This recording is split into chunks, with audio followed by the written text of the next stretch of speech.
তব কথামৃতং তপ্ত জীবনম। যাদের বাড়িতে রামকৃষ্ণ কথামৃত গ্রন্থ আছে,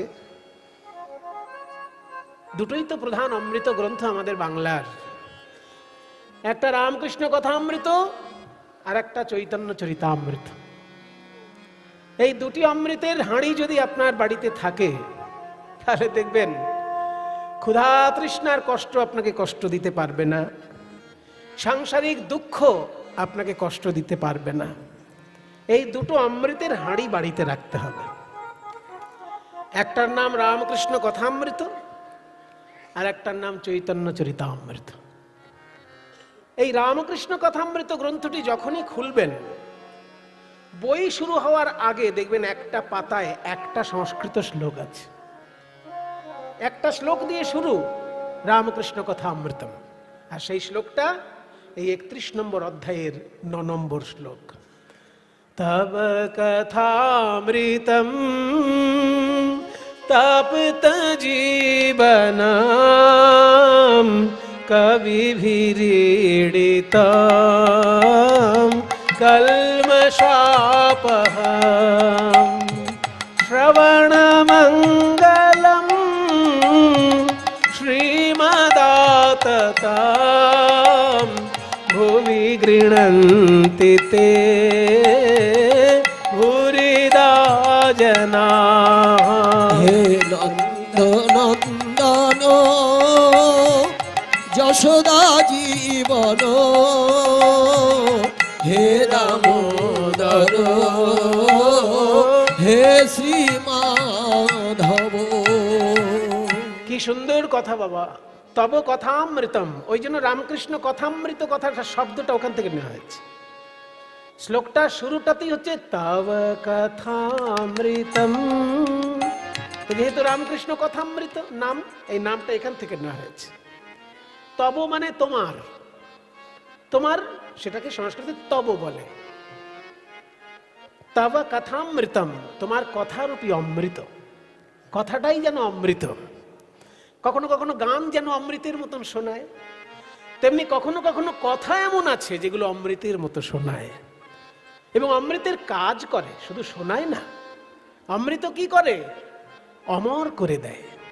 তেমনি কোনো কোনো কথা আছে যা শুনে চললে পরে এই জগতে আপনি অমরত্ব পাবেন।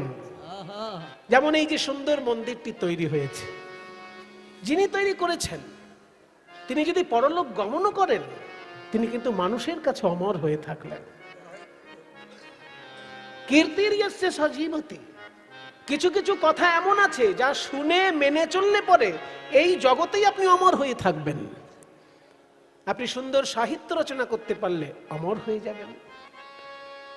মানুষের কল্যাণের জন্য কোনো কাজ করলে আপনি অমর হয়ে যাবেন।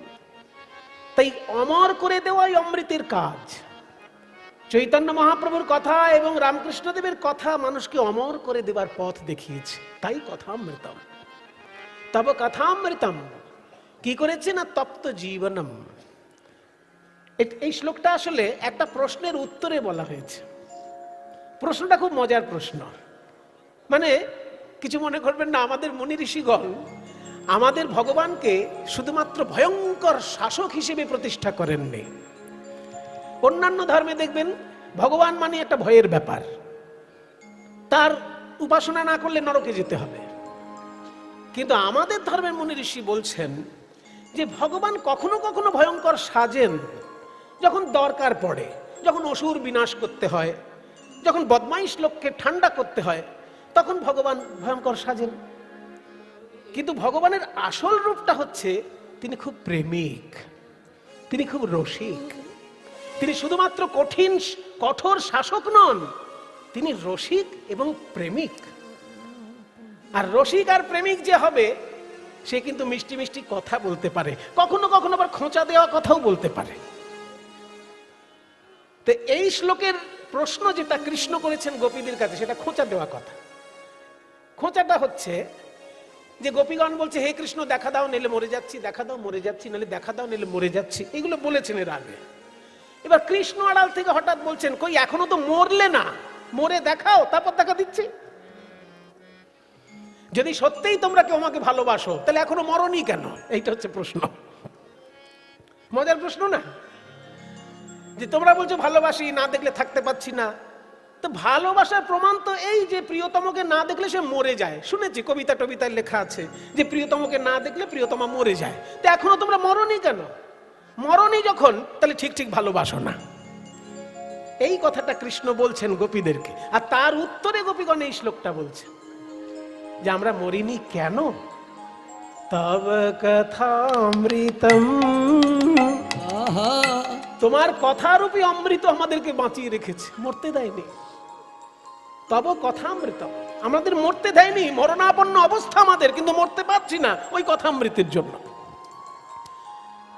এইবার কথামৃতর বৈশিষ্ট্য কি কি পরের শব্দগুলো বলছে। তপ্ত জীবনম, তপ্ত জীবনম মানে, তপ্ত মানে কি? তপ্ত মানে কি? গরম। আর জীবনম মানে, জীবন মানে প্রাণ। তাহলে তপ্ত জীবন মানে গরম প্রাণ। কি উদ্ভট মানে হলো এটা? গরম প্রাণ, তোমার কথা হচ্ছে গরম প্রাণ না, এটা একটু ঘুরিয়ে ধরতে হবে। এখানে জীবন মানে প্রাণ নয়, এখানে জীবন মানে হচ্ছে জল। জলের আরেক নাম জীবন, শুনেছেন না? হ্যাঁ, তাহলে তপ্ত জীবন মানে এখানে গরম প্রাণ নয়। তাহলে জীবন মানে যদি জল হয়, তপ্ত জীবন মানে তাহলে কি গরম জল? সেটা আরো উদ্ভট হয়ে যাচ্ছে। তোমার কথা হলো গরম জল না, ওইভাবে ধরলে হবে না। ওই জন্য বলছে ভাগবত পড়লেই আপনি মানে বুঝতে পারবেন না, 6 গোস্বামীর টিকা অনুসরণ করতে হবে। সনাতন গোস্বামীপাদ টিকা রচনা করেছেন, বৃহৎ বৈষ্ণব তৌষণী টিকা। জীব গোস্বামীপাদ টিকা রচনা করেছেন, ক্রমসন্দর্ভ টিকা। আবার লঘু বৈষ্ণব তৌষণী টিকা, মানে একটা লিখে মনে হলো ঠিক ঠিক যেন হলো না, আবার লিখেছে। ক্রমসন্দর্ভ লিখেছেন, আবার লঘু বৈষ্ণব তৌষণী টিকা লিখেছেন জীব গোস্বামী। আবার বিশ্বনাথ চক্রবর্তীপাদ লিখেছেন সারার্থ দর্শিনী টিকা। এইগুলো না পড়লে এর সঠিক মর্মার্থ উপলব্ধি হবে না, শুধু অনুবাদ, কাঠখোট্টা অনুবাদ হয়ে যাবে। এখানে তপ্ত জীবন মানে গরম জলও নয়, গরম প্রাণও নয়, একটু ঘুরিয়ে ধরতে হবে। উত্তপ্ত মরুভূমিতে পথহারা পথিকের কাছে একটু জল যেমন প্রাণদায়ক, তেমনি সংসার রূপী মরুভূমিতে যারা পথ হারিয়েছে তাদের কাছে কৃষ্ণ কথা প্রাণদায়ক। এখানে অর্থটা এই রকম দাঁড়াচ্ছে। তপ্ত জীবনং, তপ্ত মানে গরম, জীবন মানে জল, ঠিকই, কিন্তু ঘুরিয়ে ধরতে হবে। যে মরুভূমিতে কোনো একটা লোক পথ হারিয়ে ফেলেছে, তাহলে অবস্থা কি তার? প্রাণ যায় যায় অবস্থা। সেই সময় যদি কেউ একটুখানি জলও দেয়, তার প্রাণটা ফিরে আসে। ঠিক তেমনি সংসার রূপী মরুভূমিতে যারা পথ হারিয়ে ফেলেছে, তার একটু যদি কৃষ্ণ কথামৃতের সন্ধান পায়, একদম বেঁচে গেল, প্রাণদায়ক ঔষধ। তপ্ত জীবনম কবিভিরীড়িতম, কবিভিরীড়িতম মানে কবিগণের দ্বারা প্রশংসিত। কবিগণ প্রশংসা করেছেন কৃষ্ণ কথার। বাল্মীকি বেদব্যাস থেকে শুরু করে রবীন্দ্রনাথ, নজরুল ইসলাম, কে প্রশংসা করেনি? হরিকথা, ভগবত কথার সবাই প্রশংসা করেছেন, সেই জন্য কবিদের দ্বারা প্রশংসিত। নজরুল ইসলাম, সখী সে হরি কেমন বল, নাম শুনে যার এত প্রেম জাগে, চোখে আসে এত জল, সখী সে হরি কেমন বল। কবিদের দ্বারা প্রশংসিত তোমার কথা অমৃত। তাহলে কবিভিরীড়িতম, কলমশাপহম, কলমশ মানে পাপ, অপহম মানে অপহরণকারী। তোমার কথা অমৃত হচ্ছে পাপ হরণকারী অমৃত, কলমশাপহম। শুধু তাই নয়, শ্রবণ মঙ্গলম, শ্রবণ মঙ্গলম শ্রীমদাতত ভুবি গৃণন্তি তে ভূরিদা জনা। শ্রবণ মঙ্গলম, তোমার কথা শুনলেই মঙ্গল, আর পালন করলে তো মঙ্গলের উপর মঙ্গল। শুনলেই মঙ্গল, কোনো কথা কিন্তু শুনলে মঙ্গল হয় না বাবা। যেমন আমি যদি কোনো ছাত্রকে বলি মন দিয়ে পড়াশোনা করো, পরীক্ষায় পাশ করবে, মন দিয়ে পড়াশোনা করো, পরীক্ষায় পাশ করবে, আমার কথা শুনে যায় যদি পড়াশোনা না করে, সে পাশ করবে? সে তো শুনেই গেছে, মাস্টার বলেছে মন দিয়ে পড়ো, পাশ করবে, কিন্তু জীবনে পড়লো না, তাহলে পাশ করবে? শুনে পড়তে হবে, তবে তো পাশটা করবে। কিন্তু হরি বলো, হরি বলো, হরি বলো ভাই, এটা শুনে কেউ যদি হরি নাও বলে, শুনলেই মঙ্গল হয়ে যায়। আর শুনলে মঙ্গল হয়, আর যদি মেনে চলে ভগবানের কথা, তাহলে তো আরো মঙ্গল। তাই বলছে শ্রবণ মঙ্গলম, শ্রবণ মঙ্গলম শ্রীমদাততম। শ্রীমদাততম, শ্রী মানে সম্পদ, শ্রী মানে সৌন্দর্য। শ্রী মানে যেমন লক্ষ্মী ঠাকুর, অর্থাৎ শ্রী অর্থে সম্পদ, আবার শ্রী মানে সৌন্দর্য। তোমার কথায় সৌন্দর্যে পরিপূর্ণ, আবার প্রেম ধনে পরিপূর্ণ। শ্রীমদাততম ভুবি গৃণান্তি, যারা জগতে প্রচার করেন তারা ভুরি দা জানা, তারা শ্রেষ্ঠ দাতা। ভুবি গৃণন্তি তে ভুরি দা জানা, হে নন্দনন্দন যশোদা জীবন, হে দামোদর, হে শ্রীমাধব।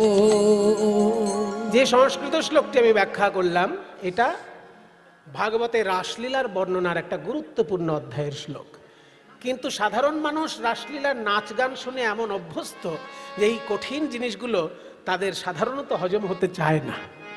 কিন্তু তবু এখানে যেহেতু মন্দির প্রাঙ্গণ, এখানে যেহেতু সমজদার এবং ভালো শ্রোতা সমবেত হয়েছেন, তাই একটু কঠিন অংশটা আগে বলে নিলাম। নাচ গান তো থাকবেই। এইবার বলা হচ্ছে ভাগবতের রাসলীলার প্রথম শ্লোকটা কি? ভগবান পিতা রাত্রি শারদোৎফুল্ল মল্লিকা వీక్ష్య রন্তুং মনশ্চক্রে যোগ মায়াম উপাশ্রিত। অর্থাৎ সেই রাত্রিতে ভগবান হয়েও তিনি সেই রাত্রিতে, তার রাত্রি কোন রাত্রি না? শারদোৎফুল্ল মল্লিকা, শরৎকালে উৎফুল্লিত মল্লিকাদি কুসুম শোভিত রাত্রি। মল্লিকা ফুল কখনো শরৎকালে ফোটে না, কিন্তু মল্লিকার নামটা হয়ে গেল। কেন হলো একটু পরে বলছি। শরৎকালে মল্লিকা ফুল ফোটে না, মল্লিকা বসন্তকালের শুরুর দিকে ফোটে। তাহলে শরৎকালের লীলা বর্ণনা হচ্ছে, মল্লিকা ফুলের নাম এলো কেন? ওই জন্যই তো রাসলীলা। অন্য লীলার সঙ্গে তোর মিল হবে না, কারণ এই লীলার মধ্যে রসের সমন্বয় হয়েছে। পরস্পর বিরুদ্ধ বিষয় হলেও তার একটা সমন্বয় সাধন হয়েছে। রসানাং সমূহ, রসানাম সমূহ, রসানাম সমন্বয় ইতি রাস। সেই জন্য শরৎকালের ফুল না হলেও মল্লিকা ফুল ফুটেছে। কেন ফুটেছে একটু পরে বলছি। মল্লিকা আদি কুসুম শোভিত রাত্রিতে ভগবান পিতা রাত্রি শারদোৎফুল্ল মল্লিকা వీక్ష్య, వీక్ష్య মানে বিশেষ রূপে দর্শন করে, রন্তুং মনশ্চক্রে বিলাস করতে বাসনা করলেন, যোগ মায়াম উপাশ্রিত, যোগ মায়াকে আশ্রয় করে। কেমন সেই রাত্রি? এইবার পদকর্তা গোবিন্দ দাস বলছেন, শারদ চন্দ পবন মন্দ বিপিনে ভরল কুসুম গন্ধ। শারদ, যেহেতু অর্ধেক রাত্রের লীলা, সেই জন্য বেহাগ রাগে এই সুর কীর্তন জগতে শত শত বছর ধরে গাওয়া হচ্ছে, শত শত বছর। নে সা মা গা পা মা গা মা গা সা। কিন্তু সাধারণ প্রচলিত বেহাগ রাগের সঙ্গে বাংলার এই কীর্তন গানে ব্যবহৃত বেহাগ রাগের পার্থক্য আছে। এই রাগে বিষ্ণুপুরী ঘরানার প্রভাব, বিষ্ণুপুরে ধ্রুপদের মধ্যে বেহাগের যে রূপ পাওয়া যায়, সেই বেহাগটাই বাংলার কীর্তনে পাওয়া যায়। কাজেই বাংলার যে প্রাচীন সুর, সেটা কিন্তু দুটো জায়গায় সীমিত আছে। এক হলো বাংলার কীর্তন, আর হচ্ছে বাংলার বিষ্ণুপুরী ঘরানার ধ্রুপদ গান। আপনাদের গর্বের ব্যাপার সেটা। বিষ্ণুপুরের ঘরানার যে ধ্রুপদ গান, সেখানে প্রাচীন রাগের রূপগুলো ধরে রাখা আছে, আর বাংলার কীর্তন গানে সেই প্রাচীন রাগের রূপগুলো ধরে রাখা আছে। যার জন্য বেহাগ বলতে এখন মানুষ যেটা বোঝে পা মা পা গা মা গা, এই কাজটা কিন্তু প্রাচীন বেহাগে নেই। প্রাচীন বেহাগে হচ্ছে গাপা মা, এই জায়গাটা প্রধান জায়গা, যেটা বর্তমান বেহাগে পাওয়াই যায় না। গাপা মা, ঘুম পাড়া নিয়ে একটা ভাব থাকবে। এইটা বারবার যদি করা হয় মানুষ ঘুমিয়ে পড়বে। ঘুমোতে তো হবেই, কারণ সাধারণ মানুষ না ঘুমোলে অসাধারণ লীলা তো প্রকাশ হবে না। সাধারণ লোক ঘুমোবে যখন, তখনই অসাধারণ সাধক সাধনা করবে। গীতায় লেখা আছে, ইয়া নিশা সর্বভূতানাম তস্যাং জাগর্তি সংযমী যস্যাং জাগ্রতি ভূতানি সা নিশা পশ্যত মুনে। যেটা সাধারণ লোকের কাছে রাত্রি, সাধকের কাছে সেটা দিন, আর সাধারণ লোকের কাছে যেটা দিন, সাধকের কাছে সেটা রাত্রি। তাই সবাই ঘুমা, অসাধারণ লীলা প্রকাশ হবে। ওই জন্য বেহাগ রাগের মধ্যে ঘুম পাড়ানি সুরটার রূপ পাওয়া যায়। মাগা পা পামা পামা গা, এই যে পামা গা যদি মিট দিয়ে নামেন, ঘুম পাড়ানি একটা রূপ আসবে, ঘুম পাড়ানি রূপ আসবে। ওই জন্য বেহাগ রাগে বাংলার কীর্তনে আর ধ্রুপদে এটা কিন্তু আছে, এবং ধ্রুপদ থেকে রবীন্দ্রনাথ নিয়েছিলেন। রবীন্দ্রসঙ্গীতে অনেক জায়গায় এই বিষয়টা আছে। শারদ চন্দ পবন মন্দ, শারদ চন্দ পবন মন্দ, বিপিনে ভরল কুসুম গন্ধ রে। খেয়াল করুন, গন্ধ রে, ওই যে জায়গাটা মা গাপা মা, গন্ধ রে, বিপিনে ভরল কুসুম গন্ধ রে। শারদ চন্দ পবন মন্দ, বিপিনে ভরল কুসুম গন্ধ রে। দেখো চাঁদ উঠেছে, চাঁদ উঠেছে, নীল গগনে চাঁদ উঠেছে, নীল গগনে চাঁদ উঠেছে। গোপী তারার মালা গলায় পরে, নীল গগনে চাঁদ উঠেছে।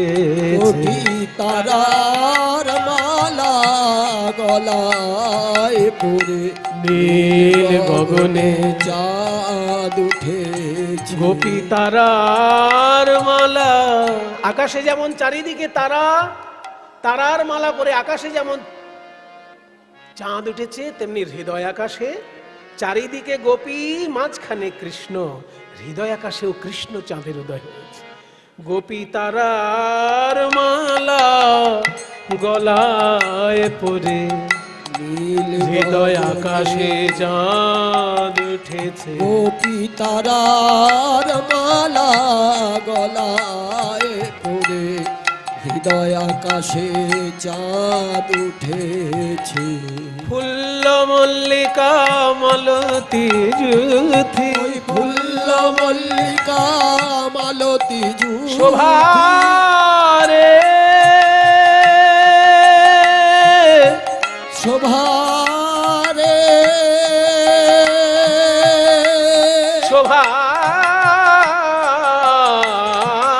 শোভারে, ওই ফুল্ল মল্লিকা মালতী যুথি। দেখো ফুল্ল উৎফুল্ল, ফুল্ল উৎফুল্লকে মল্লিকা। এইবার বলবো মল্লিকার নাম কেন হলো? এত ফুল থাকতে মল্লিকার নামটা কেন এলো? মল্লিকা তো শরৎকালে ফোটেই না, অথচ শরৎকালের লীলার বর্ণনা, সেখানে মল্লিকার নাম কেন? গোস্বামীগণ টিকায় ব্যাখ্যা করেছেন যে রাসলীলা এমন একটা লীলা, ভগবানের সর্বশ্রেষ্ঠ লীলা বলে 6টি ঋতু একসঙ্গে উদয় হয়েছে। গ্রীষ্ম, বর্ষা, শরৎ, হেমন্ত, শীত, বসন্ত, এই 6টি ঋতু পরস্পর আলোচনা করেছে। ওরে ভাই, ভগবানের লীলা, রাসলীলা বারবার তো হবে না। ওই জন্য আয় আমরা 6 ঋতু একসঙ্গে ভগবানের লীলা দর্শন করি। তো 6টি ঋতু একসঙ্গে যেহেতু এসেছে, সব ঋতুর ফুল, সব ঋতুর ফল প্রকাশ পেয়েছে। 6টি ঋতুর মধ্যে রাজাকে, 6 ঋতুর মধ্যে কে রাজা? হ্যাঁ, কে বললেন? আপনি। বাহ, ঋতুরাজ বসন্ত বলা হয় ওই জন্য। ঋতুদের মধ্যে রাজা হচ্ছে বসন্ত। দেখুন, বেশি ঠান্ডা নয়, বেশি গরম নয়, জলে জল কাদায় মাখামাখি নয়, একটা মাঝারি রূপ এবং আরামদায়ক রূপ। সব থেকে মজার ব্যাপার, দক্ষিণের বাতাস পাওয়া যায় বসন্তকালে, অন্য কালে পাওয়াই যায় না। শীতকালে উত্তরের বাতাস, হিমালয় থেকে কনকনে ঠান্ডা বাতাস নিয়ে চলে আসে উত্তর দিক থেকে। বর্ষাকালে পূর্ব দিকের বাতাস একদম ঝোড়ো হাওয়ার সঙ্গে ভিজিয়ে দিয়ে চলে যাবে। বর্ষাকালে পূর্ব দিকের বাতাস থাকে না, আর শীতকালে উত্তরের বাতাস, পশ্চিমের বাতাস থাকে। কিন্তু বসন্তকালে দক্ষিণ ভারত থেকে বাতাস আসে, আর দক্ষিণ ভারতে থাকে চন্দনের জঙ্গল। সেই চন্দন গাছের বাতাস, চন্দন গাছের গন্ধ বয়ে আনে বলে ওই দক্ষিণের বাতাসের নাম মলয় পবন। কারণ মলয় পর্বতে চন্দনের জঙ্গল আছে, বিশাল চন্দনের জঙ্গল। এদিকে যেমন শালের জঙ্গল দেখা যায়, শাল গাছের জঙ্গল, ওইরকম দক্ষিণ ভারতে বিশাল চন্দনের জঙ্গল। আর সেই জায়গাটির নাম মলয় পর্বত। সেই মলয় পর্বতে চন্দনের বাতাস, চন্দনের গন্ধ বয়ে দক্ষিণ ভারত থেকে নিয়ে আসে। ওই জন্য সর্বশ্রেষ্ঠ বাতাস বসন্তের বাতাস। আর এই বসন্তকালের এই ফুল হচ্ছে মল্লিকা। ওই জন্য মল্লিকার নামটা করা হলো, মানে ঋতুরাজ বসন্তের নাম করে দেওয়া হলো প্রকারান্তরে। আর রাজার নাম করলে রাজার পার্ষদদের নাম করতে হয় না। যদি কোথাও নরেন্দ্র মোদী আসে, তখন কি বলা হবে নরেন্দ্র মোদীর ড্রাইভারও সঙ্গে এসেছেন? হয় নরেন্দ্র মোদী যিনি রান্না করেন তিনিও সঙ্গে এসেছেন, এটা কেউ বলে কি? তার নাম কেউ জানতে পারে না, শুধু সরকার জানে যে কে ড্রাইভার হবে, কে রান্নার লোক হবে। আসে শুধু নরেন্দ্র মোদীর নাম। কোথাও যদি মুখ্যমন্ত্রী মমতা ব্যানার্জি বেড়াতে আসে, ও মুখ্যমন্ত্রী রান্না কে করবে, তার ড্রাইভার কে হবে, ওগুলো কি লেখা থাকে? সাঙ্গপাঙ্গদের নাম থাকে না, শুধু যিনি রাজা তার নামটি থাকে। ঠিক তেমনি ঋতুদের মধ্যে যেহেতু রাজা বসন্ত, তার যে ফুল মল্লিকা, তার নাম করা হলো, মানে সমস্ত ঋতুরই ফুল ফল প্রকাশিত হয়েছে। ফুল্ল মল্লিকা মালতী জুতি, ফুল্ল মল্লিকা মালতী জুতি। মত্ত, দেখো মত্ত, আমত্ত মধুকর ভোরনি, মত্ত মধুকর ভোরনি, মত্ত তারা গান করে রে, হরি বল। গান করে রে, তারা গান করে রে, মত মধুকর গান করে রে, মত মধুকর ভোরনি।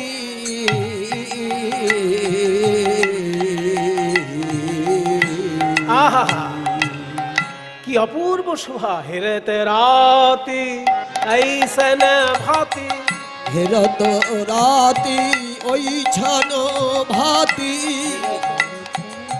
ওই ছানো ভাতি, হেরত রাতি ওই ছানো ভাতি। শ্যাম মোহন মদনে মাতি রে, হেরত রাতি ওই ছানো ভাতি, শ্যাম মোহন মদনে মাতি রে। হেরত রাতি, আসতে, রাত্রি বানান কি? রাত্রি বানান কি গো? রয়াকার তরফল রস্যই, রশ্মি, ঠিক আছে। কিন্তু ভাগবতের যে রাসের প্রথম শ্লোক, ভগবান আপি তা রাত্রি, সেখানে বানানটা কি? সেখানে আবার বানানটা হচ্ছে রয়াকার তরফল দীর্ঘি, আবার বিসর্গ। রাত্রি দীর্ঘি আছে, আবার বিসর্গ আছে। ও সংস্কৃত তো ব্যাপার স্যাপার আলাদা না, সংস্কৃতেও রাত্রি বানান হচ্ছে রয়াকার তরফল হস্যি, কিন্তু ওখানে দীর্ঘি হয়ে গেল কেন? আসলে বহু বচনে প্রয়োগ হয়েছে, বহু বচন প্রয়োগ হয়েছে, ওই জন্য দীর্ঘি হয়েছে, বিসর্গ হয়েছে। কেন না, একটা রাত্রি নয়, অনেকগুলো রাত্রি মিলে এসেছে একটা রাত্রির মধ্যে, ওই জন্য বহু বচনে প্রয়োগ। অনেক রাত্রি মিলেছে একটা রাতের মাঝে। কটা রাত্রি? তাহলে তো বিরাট হিসেব দিতে হয়। ভাগবতে একটা জায়গায় বলা হয়েছে যে রাসলীলার রাত্রিটা কেমন জানো? ব্রহ্মরাত্রি উপাবৃত্তে, ব্রহ্মার রাত্রি এসে যুক্ত হয়েছে রাসলীলার রাতের মধ্যে। মানে ছোট রাতের মধ্যে বড় রাত এসে গেছে, ছোট রাতটা বড় হয়ে গেছে। মানুষের রাত খুব ছোট, আর ব্রহ্মার রাত কিরকম না, ব্রহ্মার দিন যেমন রাতও তেমন। তাহলে ব্রহ্মার দিনটা কেমন সেটা হিসেব পেলেই রাতের হিসেব পাবেন। ব্রহ্মার দিনটা হচ্ছে সত্য ত্রেতা দাপর কলি চারি যুগ জানি, এই চারি যুগে এক দিব্য যুগ গণি, ৭১ দিব্য যুগে এক মন্বন্তর, ১৪ মন্বন্তর ব্রহ্মার দিবস ভিতর। এগুলো আমি বলছি না, চৈতন্য চরিতামৃতে আছে সব। ওই জন্য বলছি দুটো অমৃতের হাঁড়ি বাড়িতে রাখবেন। পড়তে পারলে ভালো, পড়তে না পারলে প্রণাম করলেও ভালো, কিন্তু আমি চাইবো আপনারা পড়ুন, কারণ এত অমৃত দেওয়া আছে যে আস্বাদন করে কুল পাবেন না। ব্রহ্মার দিনটা যেমন ব্রহ্মার রাত্রিটাও তেমন। দিনটা কেমন না, সত্য ত্রেতা দাপর কলি, এই চারটে যুগকে একসঙ্গে বলা হয় দিব্য যুগ। এই চারি যুগে এক দিব্য যুগ গণি, তেমনি ৭১ দিব্য যুগে এক মন্বন্তর। একজন মনুর রাজত্ব পাল্টে যায় ৭১ বার চতুর্যুগ হলে। মানে সত্য ত্রেতা দাপর কলি, সত্য ত্রেতা দাপর কলি, সত্য ত্রেতা দাপর কলি চলতে থাকলো, ৭১ বার চলবে, তবে মনুর রাজত্ব শেষ হবে। আর এরকম ১৪ জন মনুর রাজত্ব শেষ হলে তবে ব্রহ্মার একটা দিন সম্পূর্ণ হয়। তাহলে হিসেব করবেন কি করে? কঠিন হিসেব, মিলাতে পারবেন না। বাস্তবের সঙ্গে মিলাতে গেলে হয়তো মিলবে না, কিন্তু মুনি ঋষিগণ বলেছেন যখন, তার একটা আধ্যাত্মিক অর্থ নিশ্চয়ই থাকবে। কলিযুগের আয়ু হচ্ছে ৪,৩২,০০০ বছর। এখন আমরা যেটা জানতে পাচ্ছি যে কলিযুগ ৫,০০০ বছর আগে শুরু হয়েছে। তাহলে ৪,৩২,০০০ বছর হচ্ছে কলিযুগের আয়ু। তার দ্বিগুণ হচ্ছে দাপর যুগ, ৩ গুণ হচ্ছে ত্রেতা যুগ, আর ৪ গুণ হচ্ছে সত্য যুগ। তার মানে ৪টে যুগের আয়ু বার করতে গেলে কলিযুগের সঙ্গে ১০ গুণ করতে হবে। ওই জন্য কীর্তনের রস আস্বাদন করতে গেলে শুধু কবিতা শুনলে হবে না, অঙ্কও জানতে হবে।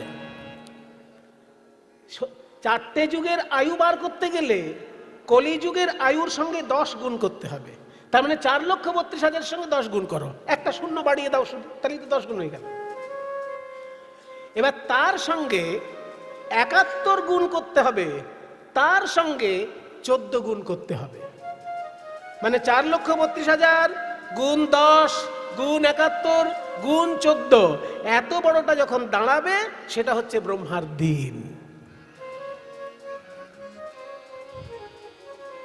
এই যেমন দিন তেমন হচ্ছে রাত। তাহলে কত লক্ষ লক্ষ রাত্রি এসে একটা রাতের মধ্যে যুক্ত হয়েছে। সেই জন্য দীর্ঘী বিসর্গ অর্থাৎ বহু বচন হয়েছে। একটা রাত্রি মানে এখানে মানুষের রাত্রির নয়, ব্রহ্মার রাত্রি এসে যুক্ত হয়েছে। হেরেতে রাতি ऐसन भाति শ্যাম মোহন মদনে মাতি রে। যখনই শ্যাম সুন্দর ওই রাত্রি দর্শন করে আনন্দ পেলেন, অমনি মুরলী কো গান পঞ্চমতান, ওই মুরলী কো গান পঞ্চমতান, মুরলী কো গান পঞ্চম বাজে ও বাজে ও বাজে ও বাজে ও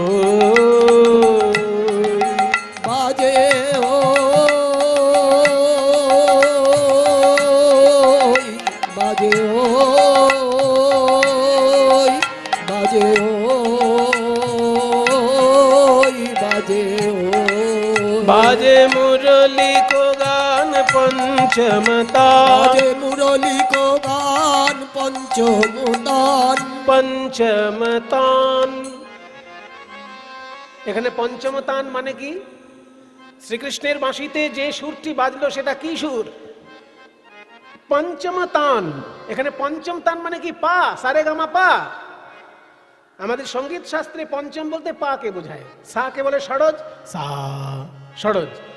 রে ঋষভ, গা গান্ধার, মা মধ্যম, পা পঞ্চম। সংক্ষেপে নাম হচ্ছে সারেগামাপা, কিন্তু পুরো নামটা হচ্ছে ষড়জ, ঋষভ, গান্ধার, মধ্যম, পঞ্চম। ধাকে বলে ধৈবত, নিকে বলে নিষাদ। তাহলে পঞ্চম মানে যদি পা হয়, কৃষ্ণের বাঁশিতে শুধু পা বেজে থাকলো, পা এরম বেজে থাকলো না। এখানে পঞ্চম তান মানে হচ্ছে 5টি অক্ষর একসঙ্গে ধ্বনিত হলো, 5টি অক্ষর মিলেমিশে একসঙ্গে ধ্বনিত হলো। সেই 5টি অক্ষর কি কি? জীব গোস্বামী পাদ টিকার মধ্যে লিখলেন জগৌ কলং বামাদৃশাং মনোহরম। এইখানের অংশ থেকে নিলেন 5টি অক্ষর। কলং, ক ল অনুস্বার, ক নেওয়া হলো, ল নেওয়া হলো, অনুস্বার নেওয়া হলো, 3টে হয়ে গেল। আর বামাদৃশাং যেহেতু গোপীগণ স্ত্রী, ওই জন্য দীর্ঘিকার নেওয়া হলো। আর মনোহরম, মনকে হরণ করা হলো, মনের দেবতা চন্দ্র, ওই জন্য চন্দ্রবিন্দু নেওয়া হলো। তাহলে ক ল দীর্ঘি চন্দ্রবিন্দু অনুস্বার, এই 5টিকে একসঙ্গে মিলিয়ে যদি উচ্চারণ করেন, সেটা একটা বীজ মন্ত্র হয়। আর সেই বীজ মন্ত্র হচ্ছে কাম দেবতার বীজ মন্ত্র। শ্রীকৃষ্ণের নিজের কোনো বীজ মন্ত্র নেই, কাম দেবতার বীজ মন্ত্রই শ্রীকৃষ্ণের বীজ মন্ত্র। আপনারা যদি কোনো গুরুদেবের কাছে দীক্ষা পেয়ে থাকেন, আর তিনি যদি আপনাকে কৃষ্ণ মন্ত্র দিয়ে থাকেন, অন্য মন্ত্র হলে হবে না, কৃষ্ণ মন্ত্র যদি আপনাকে দিয়ে থাকেন, দেখুন আপনার গুরুদেবের দেওয়া কৃষ্ণ মন্ত্রের প্রথমেই রয়েছে কয়লয় দীর্ঘি চন্দ্রবিন্দু অনুসার। আর যদি এটা না থাকে, তাহলে গুরুদেব আপনাকে ঠকিয়েছে, কৃষ্ণ মন্ত্র এখনো দেয়নি। কোন মন্ত্র কৃষ্ণ মন্ত্র কিনা চেনার উপায় হচ্ছে সেই মন্ত্রের প্রথমেই থাকবে কয়লয় দীর্ঘি চন্দ্রবিন্দু অনুসার, কারণ এটা কাম দেবতার বীজ মন্ত্র। কাম দেবতা যখন কৃষ্ণের কাছে পরাজিত হয়ে গেল, তখন কাম দেবতা কেঁদে কেঁদে বলে যে আমি তো আপনার কাছে পরাজিত হয়ে গেলাম, আমার পুজো তো আর কেউ করবে না। কৃষ্ণ বললেন তোমার পুজো হবে আমার পুজোর সঙ্গে, তোমার বীজ মন্ত্রই আমার বীজ মন্ত্র আজ থেকে হলো। আমাকে যে যেখানে পুজো করবে, তোমার বীজ মন্ত্র বলতে হবে আমার মন্ত্রের আগে। ওই জন্য যেখানেই কৃষ্ণ পুজো হবে, কৃষ্ণের মন্ত্রের সঙ্গে আগে প্রথমেই রয়েছে কয়লয় দীর্ঘি চন্দ্রবিন্দু অনুসার। এটা হচ্ছে 5 অক্ষরের কাম বীজ মন্ত্র, সেটাই কৃষ্ণের বীজ মন্ত্র। বৃন্দাবনে অপ্রাকৃত নবীন মদন, কাম বীজ কাম গায়ত্রী যারূপাস,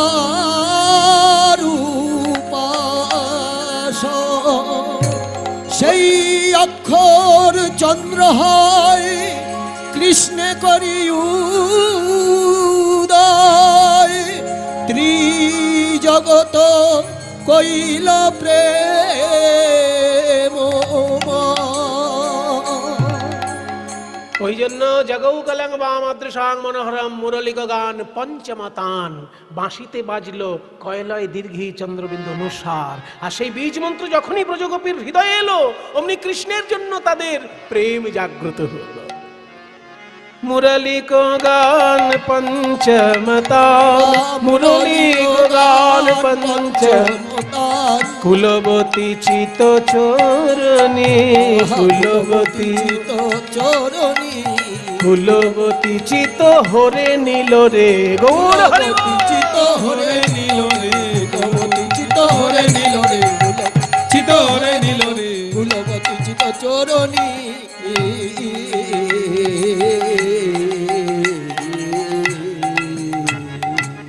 যখনই এইভাবে শ্রীকৃষ্ণের প্রাণ বাঁশি বাজলো, বাঁশি রে তুই অমন করে আর বাজিস না। একটা প্রাচীন গান গাইবার ইচ্ছা হচ্ছে, যদি বলেন। বেশি বড় তাল নয়, ছোট তাল, কিন্তু গানটা প্রাচীন গান। ছোট একতালি কিন্তু প্রাচীন, শুনলে মনে হবে যেন বড় তালের গান হচ্ছে। ছোট একতালি তালে প্রাচীন সুরের কীর্তন। ওরে বাঁশিয়া ধিত্তা খি ই ধা ধে ধা ধি, এই লয় চলবে। বাঁশি আর বেজনা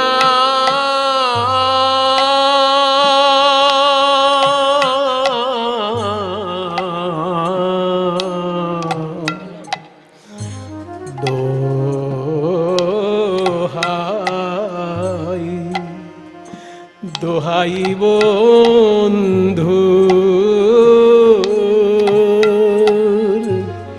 গুরু স্মরণ করে নি। এই গানটি আমায় যিনি শিখিয়েছেন তিনি হলেন রাধারমণ কর্মকারের দোহার দ্বিজেন্দ্র মহাশয়। বাঁশি আর বেজনা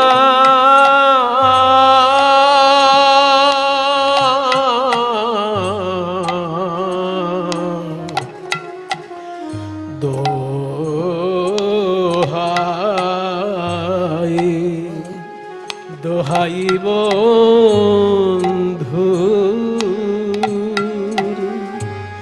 তুমি আকুল করিলে রে চিত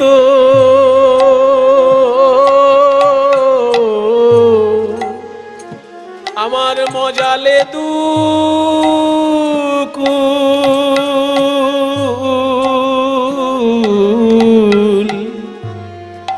গানে গানে সুরে সুরে ঢালো রে বিষ তোমায় কে বলে মধু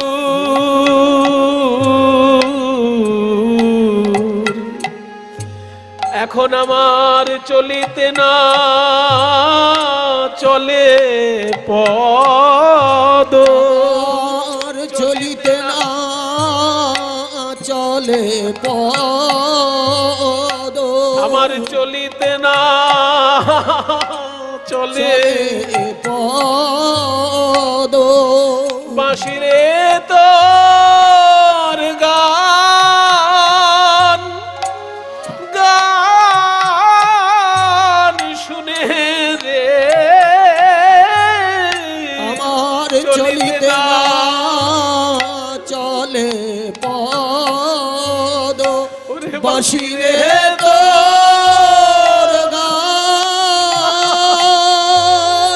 গান শুনে রে আমার সকল অঙ্গ অবশ হলো বাঁশিরে তোর গান গান শুনে রে আমার সকল অঙ্গ অবশ হলো বলি ওরে ডাকাতের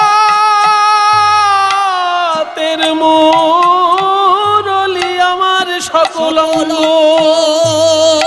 অবশ হলো বলি ওরে বলি ওরে ডাকাতের মুরলি আমার সকল অঙ্গ অবশ হলো ওরে ডাকাতের মুরলি অঙ্গ বশ হলো ডাকাতের মুরলি সকল অঙ্গ বশ হলো বাঁশিরে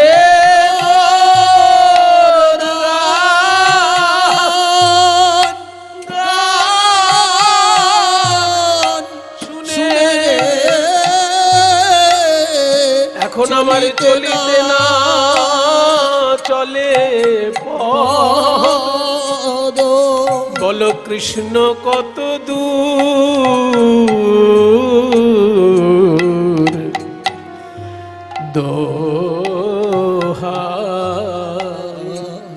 দোহাই বন্ধু।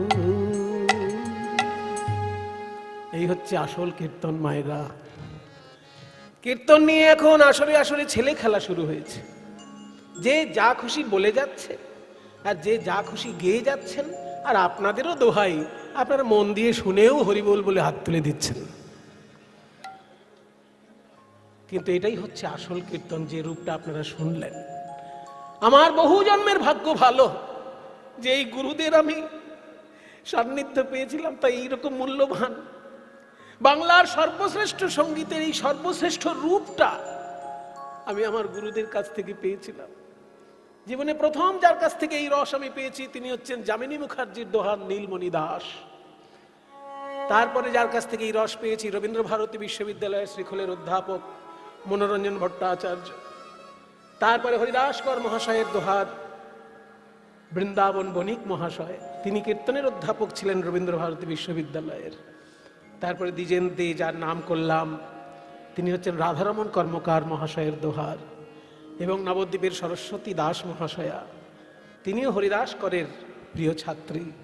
এনাদের সকলের কাছ থেকে, এবং মনোরঞ্জন কংস বণিক, উনি আরেকজন হরিদাসকরেরই দোহার, এনাদের কাছ থেকে এইসব রস পেয়েছিলাম বলে আজকে আমার জীবনটা ধন্য বলে মনে হয়।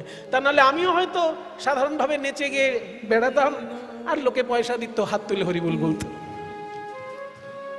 কিন্তু আমার জীবন ধন্য যে আমি বাবার মতন মানুষ পেয়েছি, সন্তোষ ভট্টাচার্য, যিনি আমাকে শিখিয়েছেন গৌরাঙ্গ লীলা কিভাবে গাইতে হয়, যার ভাগবত পাঠ দেখে আমার ভাগবতে রুচি হয়েছে। এই মোটা চশমা ছিল বাবার, কিন্তু সেই মোটা চশমার মধ্যে দিয়ে উনি রাত্রির জেগে ভাগবত পাঠ পড়তেন জানার জন্য, জ্ঞান অর্জনের জন্য। আমি ভাবতাম বাবার মতন আমি কবে পড়ব। রাত্রির জেগে ভাগবতের পাতা উঠাচ্ছে, এই মোটা চশমা, চোখের দিকে তাকানো যেত না, ভয় লাগতো, এত বড় বড় চোখ লাগতো। ভাবতাম যে বাবা আমার এত মন দিয়ে সারা রাত ভাগবত পড়ছে, আমিও যেন ওই রস একটু আস্বাদন করতে পারি। বাবা শিখিয়েছেন করলে বসিয়ে কীর্তন। আরো ভাগ্য ভালো হয়েছে, বাড়ির পাশেই পাঠ বাড়ি আশ্রম, যেখানে চৈতন্য মহাপ্রভু এসে ভাগবতের শ্লোক শুনে চোখের জলে ভেসেছেন। সেই আশ্রমটি আমার বাড়ি থেকে এই 500 ফুট দূরে হবে, আমার বাড়ি থেকে 500 ফুট দূরে হবে। সেখানে মঙ্গল আরতির ঘণ্টার ধ্বনি প্রতিদিন সকালবেলায় কানে বাজত। আর এই যে যাদের গুরুদের নাম বললাম, এনারা কৃপা না করলে আমি জানতেই পারতাম না কীর্তন এত মধুর, কীর্তন এত মূল্যবান, আমি জানতেই পারতাম না। আপনারা আশীর্বাদ করবেন আমি যেন এই সেবার মধ্যে ভগবানের চরণে নিবেদন করতে পারি এই সেবা সঙ্গীত। নিতাই গৌর প্রেমানন্দে হরি গৌর। जाहि बोलत ताहि चलत, जाहि बोलत ताहि चलत, जाहि बोलत ताहि चलत, जाहि बोलत ताहि चलत। मुरली कल कालनी, मुरली कल कालनी, मुरली तारा धेये चलिल, बाँशी शुने तारा धेये चलिल, तारा धेये चलिल, मुरली काल कालनी।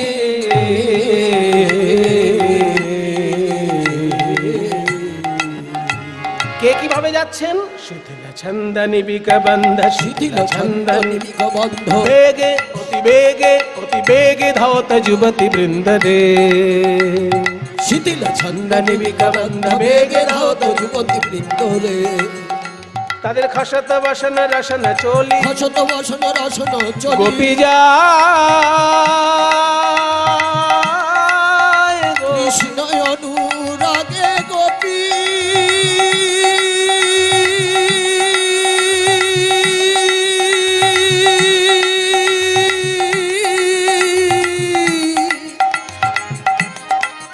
ওহে প্রাণনাথ দেখা দাও। আহা যাহি বলত তাহি চলত, যাহি যাহি বলত তাহি চলত, মুরলি কল কালনি, মুরলি কল কালনি, মুরলি তারা ধেয়ে চলিল, মুরলি শোনা ধেয়ে চলিল। তারা ধেয়ে চলিল, মুরলি কাল কালনি।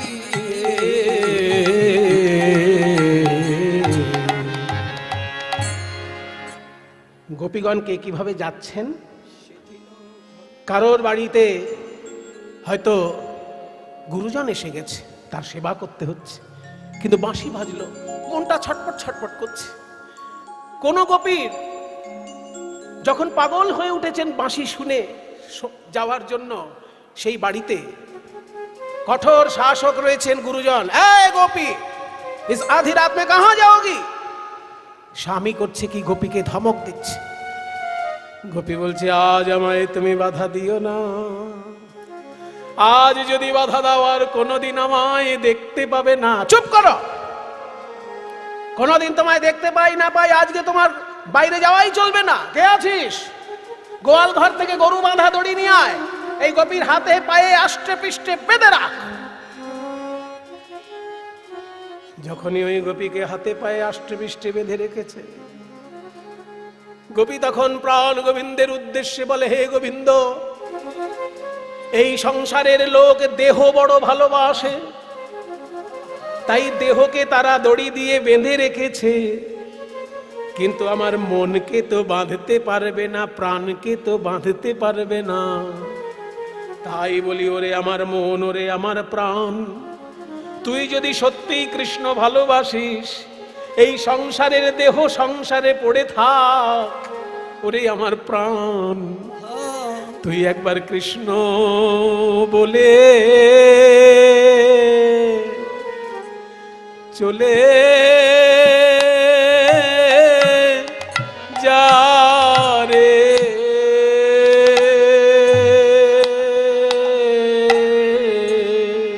একবারে কৃষ্ণ বলে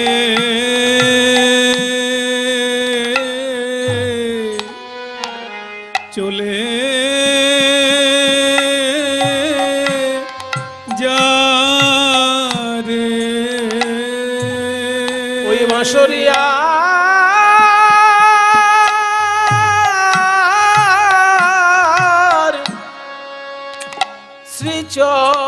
শ্রীচরণে একবার কৃষ্ণ। মায়েরা, এই হলো ভগবানের লীলা। লোকে সাধারণ নায়ক নায়িকার গল্পের সঙ্গে রাধা কৃষ্ণকে গুলিয়ে ফেলে। এই দেখুন লীলা কি জিনিস। কৃষ্ণ দর্শনে যেতে পারলো না বলে দেহত্যাগ করে চলে গেল। নিজের দেহত্যাগ নিজে করতে পারে কেউ? একমাত্র যোগী ছাড়া, যোগ সাধনায় যারা সিদ্ধি লাভ করে তারাই পারে ইচ্ছাকৃতভাবে দেহত্যাগ করতে। বিষ খেয়ে নয়, গলায় দড়ি দিয়ে নয়, ছুরি কাঁচি চালিয়ে নয়, শুধু প্রাণকে বললো, প্রাণ তুই চলে যা, আর প্রাণ চলে গেল। এটা কার ক্ষেত্রে ঘটে? আপনার আমার ক্ষেত্রে ঘটবে? বড় যোগী হলে তার ক্ষেত্রে ঘটতে পারে। ওরে নীলাজ প্রাণ, নিতাই গৌর হরি বল।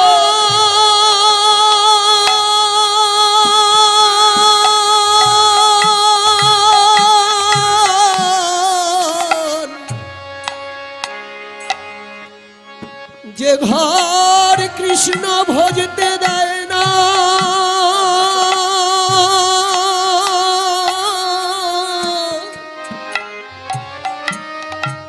সেই ঘরে থেকে আর কি প্রয়োজন?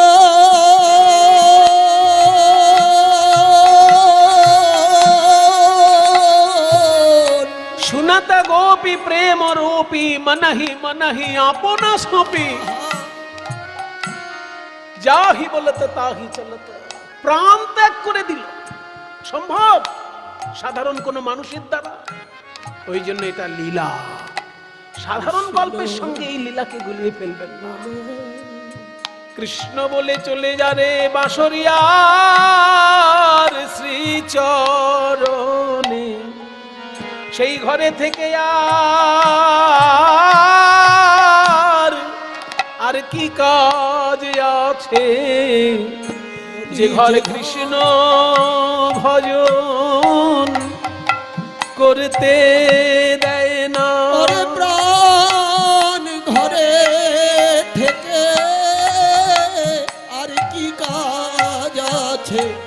বলি যে ঘর কৃষ্ণ ভজতে দেয় না। যার প্রাণ কৃষ্ণ বলে প্রাণ চলে যা রে। কেউ কারোর দিকে তাকাচ্ছে না। তত হি বেলি সখিনী মেলি কে হো কাহু কা পথ নহেরি রে। ওইখানে মিলাল গোকুল চন্দ, ওইখানে মিলাল গোকুল চন্দ। বলছে শিথিল ছন্দ নিবিক বন্ধ বেগে ধাওত জীবিত বৃন্দ। গোপীরা যখন যাচ্ছে কি অবস্থা, কারোর এক হাতে বালা রয়েছে, এক চোখে কাজ, এক নয়নে বিসুরি গেহ নিজহু দেহ, এক নয়নে কাজের রেহ, বাহে রঞ্জিত কঙ্কন এক কুণ্ডল দোলন। এইভাবে যখন ছুটে চলল, ততহি বেলি সখনি মেলি কে হো কাহু কপতনা, ঐসন মিলল গোকুল চন্দ। ওইখানে মিলাল গোকুল চন্দ। সবাই প্রণাম করবেন। এত সুন্দর পদ যিনি লিখেছেন, ভাগবতের ভাবানুবাদ। ভাগবতের শ্লোকে যা যা বলা হয়েছে সুন্দর করে সাজিয়ে পদাবলিতে তাই বলেছেন যিনি, তিনি মধ্যযুগের সর্বশ্রেষ্ঠ পদকর্তা, তার নাম গোবিন্দ দাস। উদ্দেশ্যে একবার প্রণাম করুন। গোবিন্দ দাস বলনি, গোবিন্দ দাস বলনি, আহা গোবিন্দ দাস লীলা হে রে, গোবিন্দ দাস লীলা হে রে, দাস লীলা হে রে। শ্যামে লীলা। বিপিন মিলাল গোপনারী, হেরিয়া হাসত মুরলীধারী। বিপিন মিলাল মিলাল পরজ নারী, হেরিয়া হাসত মুরলীধারী। रखे बयान पूछत बात, रखी बयान पूछत बात। प्रेम सिंधु गाहनी, विपिन मिलल गरज नारी, हेरिया हासत मुरलीधारी। বিপিন মিলল গরজ নারী, হেরিয়া হাসত মুরলীধারী। स्वागतम स्वागतम सुस्वागतम स्वागतं वो महाभागः प्रियं किंकरवाणिवः ब्रजस्यानामयं क्वचित् ब्रुतागमन कारणम। বলো গোপী কি শের লাগি কখন বনে এলে গো, বলো গোপী কি কিসের লাগি মোহন বনে এলে গো। रजन्येषा घोर रूपा घोर सत्व निवेशविता, प्रतियात वनं नेहास्थेयस्त्रिभि सुमध्यमा। এত সংস্কৃত বললে কি করে বুঝবো, তাহলে বাংলায় বলছি। যাহো যাহো যাহো গোপী যাহো নিজ ঘর হে, এ নিশি আমার সনে নহে ব্যবহার হে। গোপী কি কিসের লাগি মোহন বনে এলে গো। বলো গোপী কি কিসের লাগি মোহন বনে এলে গো। নিমন্ত্রণ করে, মনে করুন কার্ড পাঠিয়ে বিয়ের নিমন্ত্রণ করেছে, আর তারপর যখন বিয়ে বাড়িতে আপনি হাজির হয়েছেন সেজে গুজে, তখন যদি কর্তামশাই এসে বলে এদিকে কোথায় যাচ্ছিলেন, ভালো লাগবে শুনতে? আপনিই কার্ড দিয়ে নিমন্ত্রণ করেছেন, আবার আপনি বলছেন আমি কোথায় যাচ্ছি, আর খেতে ইচ্ছা তো ওই বাড়িতে, খাবার অভাব আছে আমার বাড়িতে, আপনার ছেলের বিয়েতে এসেছি, আপনার কপাল ভালো। ব্রজগোপীদের ঠিক ওই অবস্থা। শ্রীকৃষ্ণ বাঁশি বাজিয়ে সকলকে নিমন্ত্রণ করেছেন, অথচ যখন তারা সেজে গুজে এসেছে তখন বলছে এসো এসো গোপীগণ, সবাই ভালো আছো তো, বাড়িতে সবাই ভালো আছে তো, এই অর্ধেক রাত্রে সেজে গুজে তোমরা কোথায় যাচ্ছ? আমার কাছে? আমার কাছে কেন এসেছো? তোমাদের লজ্জা করে না? গৃহবধূ হয়ে অর্ধেক রাত্রে আমার সঙ্গে দেখা করতে এসেছো এই গভীর জঙ্গলে? ছি ছি ছি ছি। সতী কাকে বলে জানো? তা জানবে কেন? মুখ দেখে মনে হচ্ছে তো কিছুই জানো না। তাহলে শোনো সতী কাকে বলে। যদি হয় সুন্দর পুরুষ যুবা, আবার সর্বগুণাশ্রয়, যদি হয় সুন্দর পুরুষ যুবা সর্বগুণাশ্রয়, সুন্দর পুরুষ যুবা সর্বগুণাশ্রয়। তবু পরপতি অভিলাষ সতী ধর্ম নয়, পরপতি অভিলাষ সতী ধর্ম নয়। এসব কথা তোমাদেরকে বলা মানে ভস্যে ঘি ঢালা। কেমনে জানিবে তোমরা আহিরিন জাতি, আহিরিন জাতি। তোমরা নিজ পতি ছাড়ি কেন ভজ অন্য পতি, ঘরে যাও শীঘ্র গতি। সতী কাকে বলে শুনেছো কোনোদিন? আজকে শোনো, সংক্ষেপে বলছি, আমার সময় বেশি নেই। তোমরা অর্ধেক রাত্রে সেজে গুজে আমাকে দেখতে এসেছো, তোমাদের সম্মান মান সম্মানের ভয় নেই? সতী কাকে বলে শোনো। একবার নারদ মুনি পেটে খুব ব্যথা হলো, ভয়ঙ্কর ব্যথা, কিছুতেই সারে না। ধন্বন্তরী কত ওষুধ দিচ্ছে তবু সারছে না। অশ্বিনী কুমার দয়, জানেন তো দেবতাদের ডাক্তারের নাম কি? দেবতাদের ডাক্তার হচ্ছেন অশ্বিনী কুমার দয়। তারা দেবতাদেরকে ওষুধ দেয়। তো অশ্বিনী কুমার দয় কত ওষুধ দিয়েছে তবুও পেট ব্যথা সারছে না। শেষকালে নারদ ভাবলো কোথায় যাই। তখন অশ্বিনী কুমার দয় বলছে, দেখো ওষুধে যদি কাজ না হয় তাহলে টোটকা বলতে পারি। টোটকা বলবো একটা, কোন সতী নারীর কাছে যাও, সে যদি পাথরের টুকরোকে ছোলা করে দিতে পারে, সেই ছোলা খেলে তোমার পেট ব্যথা সেরে যাবে। এবার নারদ মুনি ভাবছে, সতী নারী কোথায় এমন পাবো রে বাবা, পাথরের টুকরোকে ছোলা করবে। সব থেকে ভালো ব্রহ্মা বিষ্ণু মহেশ্বর তিনজন দেবতার স্ত্রীর কাছে যাই, ওইখানে যদি হয়তো হবে, নাহলে কোথাও হবে না। তাই ব্রহ্মা বিষ্ণু মহেশ্বর তিনজনের কাছে গেল। ব্রহ্মার স্ত্রীর কাছে গিয়ে বলছে, মা সাবিত্রী, আপনি এই পাথরের টুকরোগুলোকে ছোলা করে দিতে পারবেন? হ্যাঁ, দেখছিস না আমি এখন যজ্ঞের জন্য সব ব্যবস্থা করছি, ব্রহ্মদেব এখনই যজ্ঞ করবেন, তো হবে না? না, ওসব এখন হবে না। মা দুর্গা, তুমি, এই পাথর কখনো ছোলা হয়? হিমালয় পর্বতে কত পাথর, এতদিনে সব ছোলা করে দিতাম, যা এখান থেকে। মা লক্ষ্মী, আমি এখন শ্রী বিষ্ণুর চরণ সেবা করছি, আমার সময় নেই। কেউই করলো না। শেষকালে সপ্তঋষির মধ্যে একজনের স্ত্রী হচ্ছেন মহাসতী। অত্রি ঋষির স্ত্রী সতী অনুসূয়া। এই অনুসূয়া নাম শুনে নারদ মুনি সেইখানে গেলেন, মা এই পাথরের টুকরোগুলোকে ছোলা করে দিতে পারবে? সতী অনুসূয়া বলছেন, দেখো বাবা নারদ, আমার দ্বারা যদি কোনো কাজ হয় আমি নিশ্চয়ই করব। আমি পতির চরণ ছাড়া আর কিছু জানি না। আমি বললে অসম্ভব সম্ভব হয়ে যায় কখনো কখনো, তা দেখি তোমার ক্ষেত্রে হয় কিনা। আমি আমার পতির চরণ চিন্তা করে বললাম, এই পাথরের টুকরো এখনই ছোলা হয়ে যাক। এবার বলার সঙ্গে সঙ্গে পাথরের টুকরো হয়ে গেল ছোলা। আর সেই ছোলা খেয়ে নারদ মুনির পেট ব্যথা তো সারলই।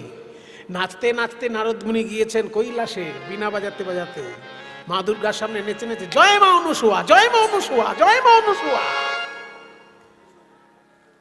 এবার নারায়ণের সামনে গিয়ে লক্ষ্মীর সামনে, জয় মা অনুসূয়া, জয় মা অনুসূয়া। তারপরে সাবিত্রী দেবীর কাছে গিয়ে, জয় মা অনুসূয়া, জয় মা অনুসূয়া। রাগ ধরবে না বলুন?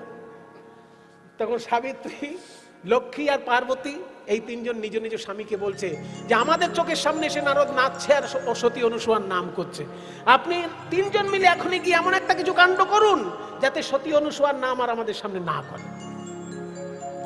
তখন ব্রহ্মা বিষ্ণু মহেশ্বর তিনজনই কপট সন্ন্যাসীর বেশ ধারণ করে সতী অনুসূয়ার কাছে এসেছে। ভবতি ভিক্ষাং দেহি, ভিক্ষা দাও দেবী। সতী অনুসূয়া বলছেন, বলুন সন্ন্যাসী ঠাকুর, আপনারা কি চান? যা চাইবেন তাই, যা চাইবো তাই পাবো। ঠিক আছে, তাহলে এই তিনজন সন্ন্যাসীকে তোমার স্তনদুগ্ধ পান করাও। যেই না এই কথা বলেছে যে আজকে সতীত্ব নাশ হবেই, অমনি সতী অনুসূয়া সঙ্গে সঙ্গে চিন্তিত হয়ে বললেন, তোমরা কি সন্ন্যাসী না কপট সন্ন্যাসী? তা না হলে এইরকম কথা কেন বলবে? শোনো, আমি বলেছি স্বামীর চরণ চিন্তা করে যা চাইবে তাই পাবে, তোমরা যা চেয়েছো তাই দেব, কিন্তু তার আগে এই তিনজন সন্ন্যাসী 6 মাসের শিশুতে পরিণত হয়ে যাও। 6 মাসের শিশুকে যদি কেউ কোলে করে স্তন্যপান করায় তাতে সতীত্বের কোনো ক্ষতি হয় না, মাতৃত্ব আবির্ভাব হয়। তাই ব্রহ্মা বিষ্ণু মহেশ্বর কপট সন্ন্যাসী হয়ে গেছে, 6 মাসের শিশু হয়ে গেছে, তাদেরকে কোলে নিয়ে সতী অনুসূয়া সন্তানের মতন স্নেহ করে শুইয়ে রেখেছে। এবার দূর থেকে নারদ মুনি এই কাণ্ড দেখে যথারীতি কৈলাস বৈকুণ্ঠ আর ব্রহ্মলোকে গিয়ে বলছে, মায়েরা নিজ নিজ স্বামীকে তো পাঠিয়েছিলেন সতী অনুসূয়ার সতীত্ব নষ্ট করতে, এবার গিয়ে চোখে দেখে আসুন আপনাদের 3 জন স্বামী তারা 6 মাসের শিশুতে পরিণত হয়ে গেছে, জীবনে আর 7 মাস হবে না।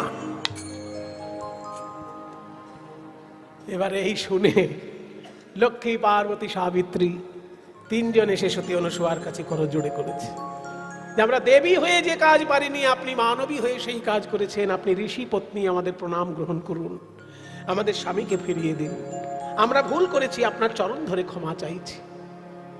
সতী অনুসূয়া বললেন, তোমরা আমার মেয়ের মতো, ওরা আমার ছেলে হয়েছে যখন, তোমরাও আমার মেয়ে, ওই তো স্বামী রয়েছে, নিয়ে যাও নিজ নিজ স্বামী। এবার 6 মাসের শিশুকে কেউ কি চিনতে পারে? 6 মাসের তো সব শিশুই একই রকম দেখতে হয়।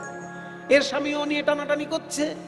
তখন সতী অনুসূয়া বললেন, দাঁড়াও দাঁড়াও, আমি পতির চরণ চিন্তা করে যা বলি তাই হয়, আমি পতির চরণ চিন্তা করে বলছি এই 3 জন শিশু নিজ স্বরূপে প্রকাশিত হোক। ব্রহ্মা বিষ্ণু মহেশ্বর রূপ ধারণ করে যখন আবার দাঁড়ালেন, তখন বললেন, মা আমরা এসেছিলাম তোমার ক্ষতি করতে, কিন্তু তুমি আমাদেরকে সন্তান করে বুকে টেনে নিয়েছো, তাই সত্যি সত্যি আমরা 3 জন তোমার সন্তান হব, তোমার গর্ভেই আমরা 3 জন জন্ম নেব। ব্রহ্মার অংশে জন্ম নিলেন চন্দ্র, বিষ্ণুর অংশে জন্ম নিলেন দত্তাত্রেয়, আর শিবের অংশে জন্ম নিলেন দুর্বাসা। এই 3 জন সতী অনুসূয়ার গর্ভে ব্রহ্মা বিষ্ণু মহেশ্বরের অংশরূপে জন্মগ্রহণ করেছিলেন। বুঝলে, একে বলে সতী। আর তোমরা সেজে গুজে অর্ধেক রাত্রে এসেছো আমার রূপ দেখতে। যে গোপীগণ নরম মনের, তারা কৃষ্ণের এই অসম্মানজনক কথা শুনে মাথা নিচু করে পায়ের বুড়ো আঙুলের নখ দিয়ে মাটি খুঁড়ছে। মাটি খোঁড়া নয়, যেন পৃথিবীকে বলছে, ওগো ধরিত্রী তুমি আরেকবার দ্বিধা হও, সীতা দেবীকে যেমন তুমি। কি সুন্দর সাহিত্য দেখুন, স্থির ও বিজুরি, মানে বিদ্যুৎ স্থির হয়ে গেছে, কোন গোপী স্থির হয়ে দাঁড়িয়ে আছেন, এত তার রূপ দেখে মনে হচ্ছে বিদ্যুৎ স্থির হয়ে দাঁড়িয়ে আছে। আর কৃষ্ণ চারিপাশে বাঁশি বাজিয়ে ঘুরছেন, দেখে মনে হচ্ছে মেঘ যেন ঘুরছে বিদ্যুতের চারিপাশে। মেঘ আজকে চঞ্চল, অন্যান্য দিনে কি হয়, মেঘ স্থির থাকে, বিদ্যুৎ চঞ্চল, কিন্তু আজকে বিদ্যুৎ স্থির, মেঘ চঞ্চল। স্থির বিজুরি শয়ে চঞ্চল জলধর, স্থির বিজুরি শয়ে চঞ্চল জলধর, রসবরি খায়ে অনুবার, রসবরি খায়ে অনুবার, কত কত ভগবনে পঞ্চম গাওত, কত কত চাঁদ তিমির পর বিলসাই, রহু কত কত চাঁদে তিমি, রহু কত কত চাঁদে। বলছে কত কত চাঁদ তিমির পর বিলসাই। আজকে চাঁদ যেন অন্ধকারের সঙ্গে খেলা করছে। চাঁদ হচ্ছে গোপীর বদন, অন্ধকার হচ্ছে শ্রীকৃষ্ণ, অন্ধকারে আর আলোতে খেলা হচ্ছে। কত কত চাঁদ তিমির পর বিলসই, কত কত চাঁদ তিমির পর বিলসাই, তিমিরহু কত কত চাঁদে, তিমিরহু কত কত চাঁদে। আহা কনকলতায়ত মালহু কত শত, কনকলতায়ত মালহু কত শত, দুহু দুহু তনু তনু মাধে, দুহু দুহু তনু তনু মাঝে। তমাল গাছে যেন কনক লতা জড়িয়ে খেলা করছে। তমাল গাছ হচ্ছে কৃষ্ণ, আর কনক লতা হচ্ছে গোপী। কনকলতায় তমালহু কত শত, দুহু দুহু তনু তনু বাঁধে। আবার একটা মজার কথা বলছে, অন্যান্য দিন ভ্রমর গান করে, পদ্মফুল শোনে, আর আজকে পদ্মফুল গান গাইছে, ভ্রমর দোহার কি করছে। মানে ব্রজগোপীর মুখটা যেন পদ্মফুলের মতো, ব্রজগোপী গান গাইছে, কৃষ্ণ তার সঙ্গে বাঁশি বাজাচ্ছে, মনে হচ্ছে পদ্মফুল গাইছে, আর ভ্রমর সুরটা ধরে রাখছে। কত কত পদ্মিনী পঞ্চম গাওত, পঞ্চম গাওত, মধুকর ধরু শ্রুতি ভাষে, কত কত পদ্মিনী পঞ্চম গাওত, মধুকর ধরু শ্রুতি ভাষ, মধুকর মেলিপত পদ্মিনী গাওত। মধুকর মিলিকত পদমিনী গাওত। এত সুন্দর গান যিনি লিখেছেন সেই গোবিন্দ দাস। আবার প্রণাম করি, নিরখত গোবিন্দ দাস, নিরখত গোবিন্দ দাস, নিরখত গোবিন্দ দাস। যোগ মায়াকে স্মরণ করে তোমরা রাস মঞ্চ সজ্জিত করো, নৃত্য গীত হবে। যোগ মায়া কাত্তায়নের শরণাপন্ন হলেন। সবাই সবাই একটু হাত জোড় করুন। 1 বছর আগে গোপীগণ যমুনার তীরে বালির মূর্তি তৈরি করে মা যোগমায়া কাত্যায়নীর ব্রত করেছিলেন। সেই সময় কাত্যায়নী দর্শন দিয়ে বলেছিলেন, কি চাও? গোপীগণ বলেছিলেন, প্রাণ গোবিন্দকে প্রাণপতি রূপে চাই। তাই হবে, 1 বছরের মধ্যে তোমাদের মনোবাসনা পূর্ণ হবে। তাই গত অঘ্রাণে করেছিল যোগমায়ার ব্রত, আর এইবারের রাস পূর্ণিমায়, রাস পূর্ণিমায় মানে কার্তিকের পূর্ণিমা, রাস পূর্ণিমায় 1 বছরের মধ্যে মনোবাসনা পূর্ণ হলো। 1 বছর পর মানে 1 বছরের মধ্যে আর কি গোপীগণ মনোবাসনা পূর্ণ হলো গোপীদের। যোগমায়া কাত্যায়নীকে ডাকছেন গোপীগণ, আমরাও একটু ডাকি, একটু হাত জোড় করবেন সবাই। ওম, কারণ এটা ত্রিধারা, শাক্ত শৈব বৈষ্ণব 3 ধারার মিলন মন্দির। ওম কাত্যায়ন্যৈ নমো নমঃ। ওম রাত্রিং ব্যাখ্যাদতিং প্রপদ্যে। ত্বং স্বাহা ত্বং স্বধা ত্বং হেব ষডকারস্বরাত্মিকা सुधा त्वमक्षरे नित्ये त्रिधा मात्रात्मिका स्थिता अर्धमात्रा स्थिता नित्या यानोचार्या विशेषतः त्वमेव सा त्वं सावित्री त्वं देवी जननी परा त्वयैव धार्यते सर्वं त्वयैतत्सृज्यते जगत् त्वयैतत्पाल्यते देवी त्वमत्सन्त्ये च सर्वदा विसृष्टौ सृष्टिरूपा त्वं स्थितिरूपा च पालने तथा संहृतिरूपान्ते जगतोऽस्य जगन्मये महाविद्या महामाया महामेधा महास्मृतिः महामोहा च भवति महादेवी महाशूली प्रकृतिस्त्वं हि सर्वस्य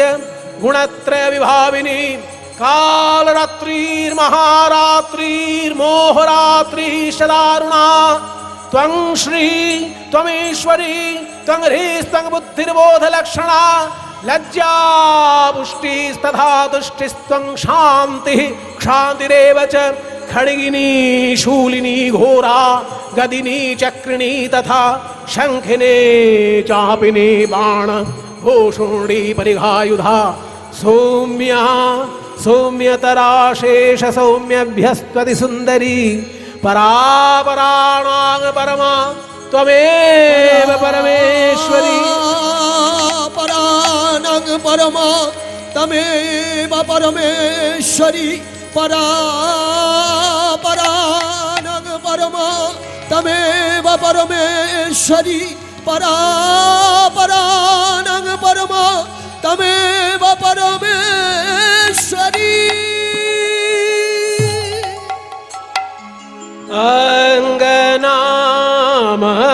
अङ्गनामङ्गनाम् अन्तरा माधवो अङ्गनामङ्गनाम्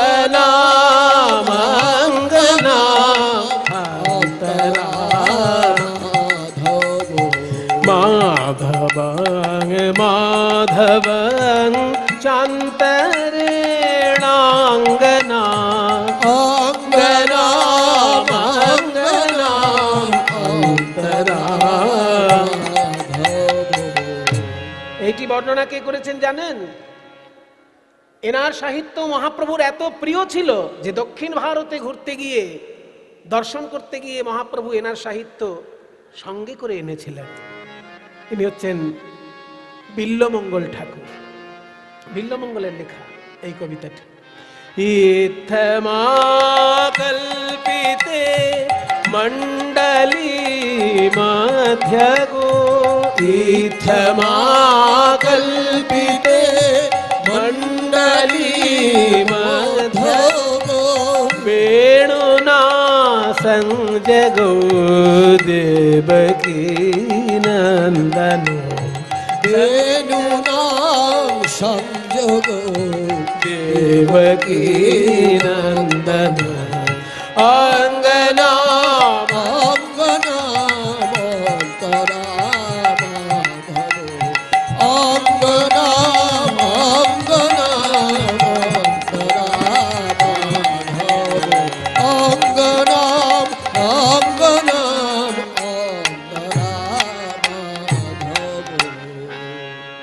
নাগর টেড়ে টেড়ে রয়ে রাই বয়ান, নাগর তেরে তেরে হরে রাই বয়া, রয়ে রাই বয়ান, হরে রাই বয়া, নাগর টেড়ে টেড়ে রয়ে রাই বয়ান। নাগর তেরে তেরে হরে রাই বয়া, নাগর তেরে তেরে হরে রাই বয়া। শত কোটি গোপী লইয়া যশোদানন্দ, নাগর তেরে গোপী লইয়া যশোদানন্দন, রাস ক্রীড়া বৃন্দাবনে কইল আরম্ভন, নাগর টেড়ে হরে রাই বয়া, নাগর তেড়ে তেড়ে হরে রাই বয়া, হস্তক বন্ধনে গোপী করিয়া মণ্ডলী, হস্তক বন্ধনে গোপী করিয়া মণ্ডলী, হস্তক বন্ধনে গোপী চলিল মণ্ডলী, হস্তক বন্ধনে গোপী করিয়া মণ্ডলী, হস্তক বন্ধনে গোপী চলিল মণ্ডলী, হস্তক বন্ধনে গোপী করিয়া মণ্ডলী, হস্তক বন্ধনে গোপী চলিল মণ্ডলী, হস্তক বন্ধনে গোপী করিয়া মণ্ডলী। হস্তক বন্ধনে গোপী চলিল মণ্ডলী, ওই মাঝে নাচে যশোদানন্দন বনমালী, মাঝে নাচে যশোদানন্দন বনমালী, গৌর হরিবল হরিবল। মাঝে নাচে যশোদানন্দন বনমালী, মাঝে নাচে যশোদানন্দন বনমালী। নাগর টেড়ে টেড়ে রয়ে রাই বয়ান, নাগর নাগর তেড়ে তেড়ে হরে রাই বয়া, ওইভাবে হবে না। সবাই একসঙ্গে নাচলে কে ভালো নাচছে কে মন্দ নাচছে বোঝা যাচ্ছে না। একজন একজন করে নাচ। কে আগে নাচবে? রাধারানী আগে নাচবে। কেন? তুমি পুরুষ মানুষ আগে নাচো না, রাধারানী রাজার মেয়ে তো, আদরে আদরে বড় হয়েছে, বেশি নাচতে পারবে না, ওই জন্য অল্প নেচে বসে যাক, তারপর আমি সারা রাত্রি নাচবো। আমার কোনো পরিশ্রম নেই, সারাদিন গরু চড়াই আমি। আসলে ব্যাপারটা অন্য জায়গায়। কিন্তু কৃষ্ণের মনে এক কথা আর মুখে আর এক কথা। মুখে বলছেন যে রাধারানী রাজার মেয়ে, বেশি পারবে না, আগে নেচে নিক, কিন্তু মনে অন্য কথা। মনে বলছে, মনে মনে বলছে রাধারানী রাজার মেয়ে, বড় বড় গুরু ধরে নাচ শিখেছে, আর আমিও নাচ শিখেছি বড় বড় গরু ধরে। কাজে গুরু ধরা নাচ আর গরু ধরা নাচ তো একরকম হবে না। আগে উনি ওনার গুরু ধরা নাচ শিখে নিক, দেখে নেচে নিক, ওই নাচ ভালো করে দেখে দেখে আমি দু একটা ছোটখাটো শিখে নেব, আর ওই এক নাচ সারা রাত্রি চালাবো। ওই জন্য বলছে কিশোরী আমার প্রেমের গুরু, ও গুরু ধরে নাচ শিখেছে, আমি ওকে ধরে নাচ শিখবো। তাই বলছে আগে রাধারানী নাচো। ও গো চাঁদ বদনী নাচো তো দেখি। দেখো যেমন বাজনা তেমন নাচ হবে। তা তা থাইয়া থাইয়া তিনি কেটে নাচ ঝিনে ঝা, তা তা থইয়া থইয়া তিনি কিটি নাক ঝিনি ঝা, তা তা থইয়া থইয়া তিনি কেটে নাক জিনি ঝা, তা তা থইয়া থইয়া তিনি কিটি নাক ঝিনি ঝা, তা তা থইয়া থইয়া তিনি কেটে নাক ঝিনি ঝা, বাজাও তিনি কেটে নাক ঝিনে ঝা, বাজাও তিনি কিটি নাক ঝিনি ঝা, বাজাও তিনি কেটে নাক ঝিনে ঝা, বাজাও তিনি কিটি নাক ঝিনি ঝা, বাজাও তিনি কিটি নাক ঝিনি, তিনি কেটে নাক ঝিনে, তিনি কেটে নাক ঝিনে ঝা, বাজাও তিনি কিটি নাক ঝিনি, তিনি কিটি নাক ঝিনি, তিনি কিটি নাক ঝিনি ঝা, বাজাও ও তিনি কিটি নাক ঝিনি, তিনি কিটি নাক ঝিনি ঝা, বাজাও ও বাজাও ও তাতা, বাজাও থই তাতা, মধুর মৃদঙ্গ গৌর হরিব। বাজাও থই তাতা, মধুর মৃদঙ্গ, বাজাও ও তাতা, ও গো চাঁদ বদনী নাচো তো দেখি। তা তা থাইয়া থাইয়া তিনি কিটি নাক ঝিনি ঝা, না হবে ভূষণের ধ্বনি, না নড়িবে চির। তোমার না হবে ভূষণের ধ্বনি, না নড়িবে চির। তোমার না হবে ভূষণের ধ্বনি, না নড়িবে চির। তোমার না হবে ভূষণের ধ্বনি, না নড়িবে চির। চির মানে ওড়না। তোমার গয়নাগাটির আওয়াজ হবে না, না হবে ভূষণের ধ্বনি, না নড়িবে চির। ওড়নাও যেন না নড়ে। আবার তাড়াতাড়ি নাচবে কিন্তু নূপুর যেন না বাজে। দ্রুত গতি চরণে না বাজিবে মঞ্জির। তোমার দ্রুত গতি চরণে না বাজিবে মঞ্জির, তোমার দ্রুত গতি চরণে না বাজিবে মঞ্জির, দ্রুত গতি না নড়বে না হে দ্রুত গতি, না নড়বে না হে, দ্রুত গতি না তারা নড়বে না হে। দ্রুতগতি চরণে না বাজিবে মন্দির তোমায় নাচতে হবে তা তা থইয়া থইয়া তিরিগিরি নাচিন ঝা তিরিগিরি নাচিন ঝা। শোনো, আমি একটা তাল বলবো, সেই তালে বাঁশি বাজাবো, তোমায় নাচতে হবে। বিষম সংকট তালে বাজাইব বাঁশি, বাজাবো বিষম, বিষম সংকট তালে বাজাইব বাঁশি, বিষম সংকট তালে বাজাইব বাঁশি। আরে বিষম সংকট তালে বাজাইব বাঁশি, বিষম সংকট তালে এই বাজাইব বাঁশি। আবার ধনুরঙ্ক মাঝে নাচো বুঝিব প্রেয়সী, আবার ধনুরঙ্ক মাঝে নাচ বুঝিব প্রেয়সী তোমায় নাচতে হবে। বলে বাবা এই রাখাল আবার তাল শিখলো কবে? হ্যাঁ ঠিক আছে, যা বলছে আমি তেমনই নাচবো, কিন্তু কি দেবে, কি দেব? এ না তো জিততেই পারবে না। আগে শোনো, হারিলে কাড়িয়া লব বেসর কাচুলি, তোমার হারিলে কাড়িয়া লব বেসর কাচুলি। তোমার সম্মান স্বরূপ নাকের ওই যে বেসর, ওই বেসরটা কেড়ে নেব। আর যদি জিতে যাও, আমার সর্বস্ব ধন এই বাঁশি তোমায় দিয়ে দেব। জিনিলে তোমার দেব মোহন মুরলি, আর চিনিলে তোমারে দিব মোহন মুরলি। চিনিলে তোমারে দিব মোহন মুরলি, চিনিলে তোমারে দিব মোহন মুরলি তোমায় নাচতে হবে। তা তা থইয়া থইয়া তিরিগিরি নাচিন ঝা। থইয়া থইয়া তিনকিরে নাক ঝেনে যা। বলছে বাঁশি আমাকে পেতেই হবে, ওইটাই আমার যত জ্বালাতনের কারণ। কি ওই জ্বালাতনের কারণ, যাতনার কারণ ওই বাঁশি, আমাকে পেতেই হবে। তাই যেমন বলেন শ্যাম নাগর তেমনি নাচেন রায়, যেমন বলেন হরি বল। নাচে রায়। যেমন বলেন শ্যাম নাগর তেমনি নাচেন ওই রায়, যেমন বলে শ্যামনগর তেমনি নাচে রায়। যেমন বলেন শ্যাম নাগর তেমনি নাচেন রায়, যেমন বলে শ্যামনগর তেমনি নাচে রায়। যেমন বলে শ্যামনগর তেমনি নাচেন রায়। যেমন বলছে তেমন নাচে, যে তালে বলছে সেই তালে নাচছে। কৃষ্ণ দেখলেন ও বাঁশি গেল, মুরলি লুকায়ে শ্যাম চারি পানে চায়, মুরলি লুকায় শ্যাম চারি পানে চায়। মুরলি লুকায় শ্যাম চারি পানে চায়, মুরলি লুকায় বুঝি বাঁশিটি গেল। মুরলি লুকায় শ্যাম চারি পানে চায়। বাঁশিটি গেল তা তা থইয়া থইয়া। তিরিগিরি নাচিন ঝা।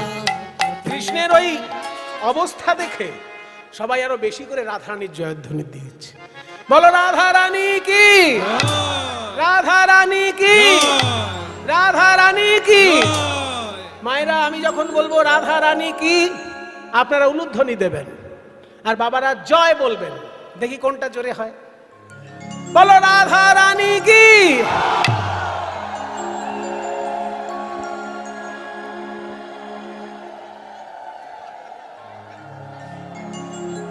মায়েরা কিন্তু অনেকক্ষণ ধরে উলুধ্বনি দিয়েছে, আর বাবারা যায় বলে থেমে গেছে। ওটা হবে না। মায়েরা যতক্ষণ উলুধ্বনি টেনে রাখবে, বাবারা ততক্ষণ জয় টেনে রাখতে হবে। বলো বলো রাধা রানী কি।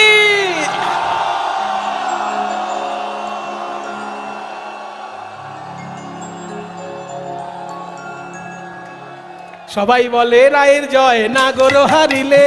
সবাই বলে রায়ের জয়, নাগর হারিলে। দুঃখিনী কহে গোপী মণ্ডলী হাসালে, দুঃখিনী কহে ওহে ও হারুয়া, দুঃখিনী কহে ওরে ও হারুয়া। দাঁড়াও দাঁড়াও দাঁড়াও। এবার শ্যাম তোমাকে নাচতে হবে। দৃগ দাজে না খেটা থো গ্রগ্র নাগ জেন যাও, দৃগ দাজে না খেটা থো গ্রগ্র নাগ জেন যাও, দৃগ দাজে। একটা জিনিস খেয়াল করুন, সবাই কিন্তু একরকম সুরেই গিয়ে দেয় সব গান, তা নয়। রাধার নাচের সুর হবে চড়ার দিকে, কারণ নারীর নৃত্য, তাকে বলে লাস্য। আর শ্রীকৃষ্ণের গানের সুর হবে গুরুগম্ভীর, কারণ পুরুষের নাচকে বলে তাণ্ডব। গুরুগম্ভীর নাচ যেমন হবে, গুরুগম্ভীর সুরও হবে। ওই জন্য এই সুরটা প্রাচীন সুর। বরাহনগর পাটবাড়ি আশ্রমে বাবাজিরা এই সুরে গানটা করে। ধীরে দাঝে না খেটা থো গ্রগ্র নাগ ঝেন ঝা, ধীরে দাঝে না খেটা থো গ্রগ্র নাগ ঝেন ঝা, বাজে থো গ্রগ্র নাগ ঝেন ঝা, বাজে থো গ্রগ্র নাগ ঝেন ঝা, বাজে থো গ্রগ্র নাগ ঝেন ঝা, বাজে থো গ্রগ্র নাগ ঝেন ঝা, বাজে থো গ্রগ্র নাগ ঝেন, থো গ্রগ্র নাগ ঝেন, নাগ ঝেন নাগ ঝেন তা, বাজে থো গ্রগ্র নাগ ঝেন, থো গ্রগ্র নাগ ঝেন, নাগ ঝেন নাগ ঝেন ঝা, ধীরে দাঝে না খেটা থো গ্রগ্র নাগ ঝেন ঝা, ধীরে দাঝে না খেটা থো গ্রগ্র নাগ ঝেন ঝা। না নড়িবে গণ্ড মুন্ড নূপুরের কড়াই, আর না নড়িবে গণ্ড মুন্ড নূপুরের করা। তোমার নূপুর নড়বে না, নূপুরের কড়াই গুলো নড়বে না, গণ্ড মুন্ড নড়বে না, আর এই বনমালা এও নড়বে না। না নড়িবে বনমালা বুঝিব বড়াই, তোমার না নড়িবে বনমালা বুঝিব বড়াই, না নড়িবে না না নড়বে না হে, না নড়িবে না না নড়বে না হে, না নড়িবে বনমালা বুঝিব বড়াই, তোমাকে নাচতে হবে ধীরে দাঝে না খেটা থো গ্রগ্র নাগ ঝেন ঝা। বাবারে এত শর্ত! হ্যাঁ, কিছুই নড়বে না তোমার। বলে তারপর আবার কি? তাল বলবো। তুমি যেমন কঠিন তাল বলেছিলে, আমরাও একটা কঠিন তাল বার করেছি। আমাদের তালের নাম হচ্ছে উদ্ভট্ট তাল। হ্যাঁ, উদ্ভট নয়, উদ্ভট্ট। বাবা, সে আবার কেমন? উদ্ভট্ট তালেতে যদি হারো বনমালী, ঝাঁপ তালের এক অংশ আর লোফা মিলে, উদ্ভট্ট তালেতে যদি হারো বনমালী, উদ্ভট্ট তালেতে যদি আর বনমালী। উদ্ভট্ট, ওই জন্য উদ্ভট প্রকৃতির তাল। তালের ক রকমের প্রকৃতি হয়, জাতি ক রকম তালের? বলবো অত তো জানি না বাবা, তাল বাজে গানের মধ্যে এই অবধি জানি। তালের জাতিগুলো কি কি আছে দেখো। তালের জাতি হচ্ছে প্রথমে চার ছন্দের তাল হলে চতস্র, 3 ছন্দের তাল হলে তিস্র, আর 3 আর 4 মিশিয়ে তাল হলে তাকে বলে মিশ্র তাল, আর 3 সঙ্গে 2 যদি থাকে তাকে বলে খণ্ড তাল, খণ্ড জাতি। 4 রকমের জাতি। মানুষের যেমন 4 রকম জাতি আছে, ব্রাহ্মণ ক্ষত্রিয় বৈশ্য শূদ্র, তালেরও 4টে জাতি আছে। তাহলে খণ্ড জাতি অর্থাৎ 1 2 1 2 3 1 2 বা 1 2 1 2 3 1 2 1 2 3, মানে 2 হলো আর 3 হলো, 4-এর অর্ধেক আর 3, এটা মিশে মানে কেটে কাটাকাটি করে দুটো মেশানো হয়েছে, তো এই জন্য এর নাম খণ্ড জাতি। আবার লোফা হচ্ছে তিস্র জাতির তাল, 1 2 3 4 5 6, 1 2 3 4 5 6, 3 3 ছন্দ। ওই জন্য খণ্ড জাতি আর তিস্র জাতির মিশ্র তাল, তাকে বলছে উদ্ভট্ট তাল। উদ্ভট্ট তালেতে যদি হারো বনমালী, উদ্ভট্ট তালেতে যদি আর বনমালী। উদ্ভট্ট তালেতে যদি হারো বনমালী, উদ্ভট্ট তালেতে যদি হারো বনমালী, তোমার চূড়া বাঁশি কেড়ে লব দেব কর তালি, তোমার চূড়া বাঁশি কেড়ে লব দেব কর তালি, তোমায় নাচতে হবে ধীরে দাঝে না খেটা থো গ্রগ্র নাগ ঝেন ঝা, ধীরে দাঝে না খেটা থো গ্রগ্র নাগ ঝেন ঝা। বলে বাবারে এত কঠিন ব্যাপার, কি সব খণ্ড মিশ্র তিস্র কি সব বললো। হ্যাঁ, এই গুণী সমাজ। রাধারানীর 25টা গুণের মধ্যে একটা গুণ হচ্ছে কি জানো? সঙ্গীত প্রসারাভিজ্ঞা।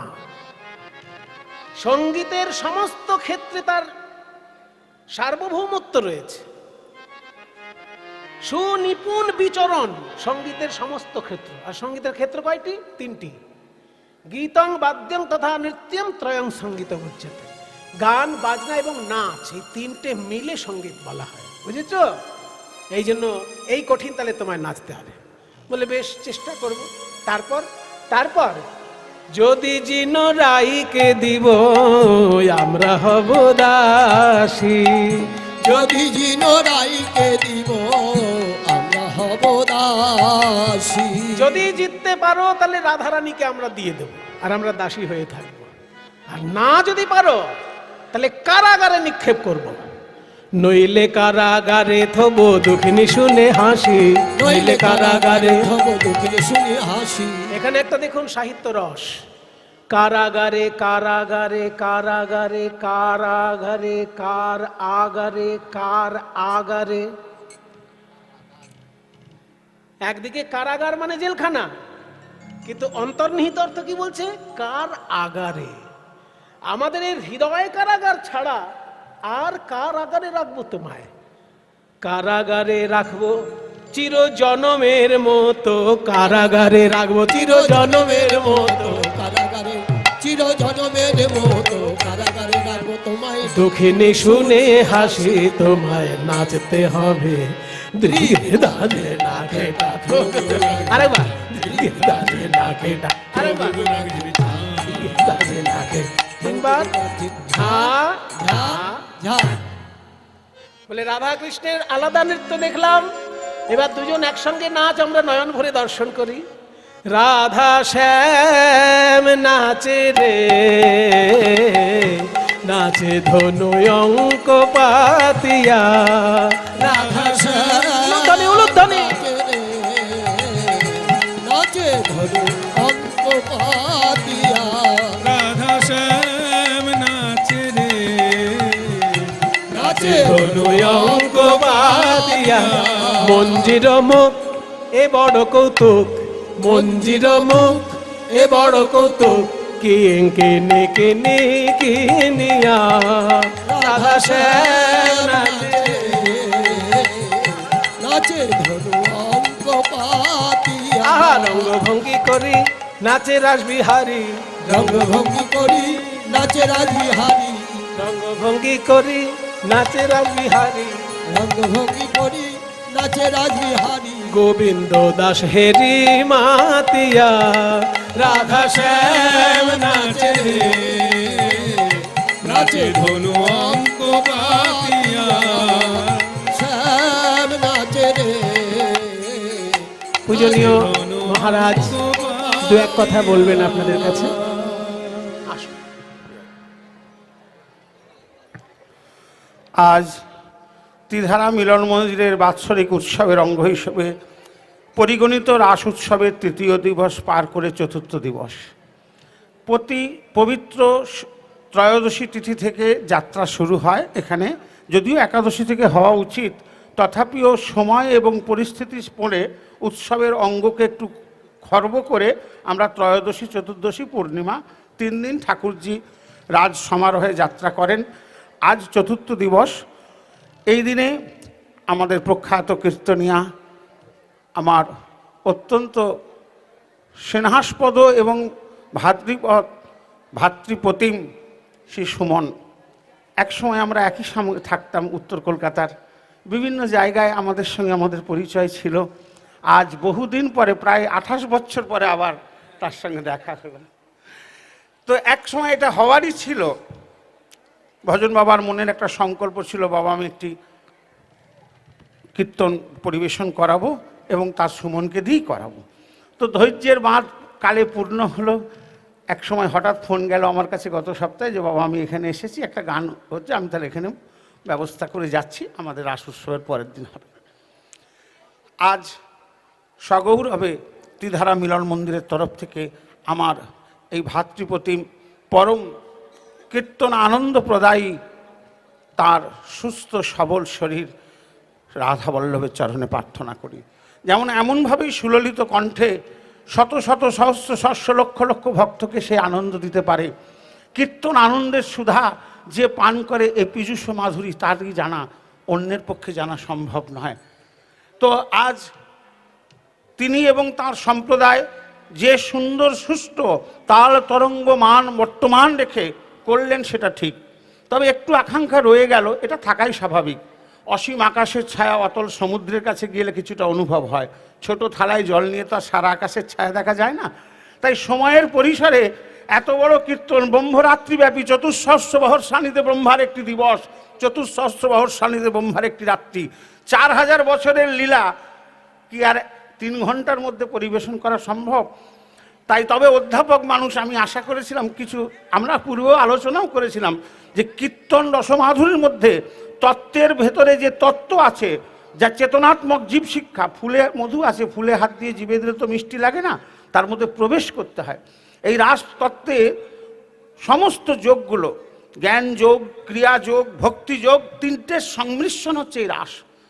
রিক্সা ভগবানের ইচ্ছা, ভগবান অপি তারাত্রি, অপি মানে তার ইচ্ছা জাগলো, তিনি এমন করে শিক্ষা সৃষ্টি করেছেন, তিনি এমন করে যজুৎসা তিনি যুদ্ধ করেছেন, তার প্রিয় দাড়িদেরকে মানে শত্রু সাজিয়ে জয় বিজয়কে। যাই হোক, আবার তিনি ইচ্ছা করলেন রিক্সা আমি রমণ ইচ্ছায় উন্মত্ত হলেন।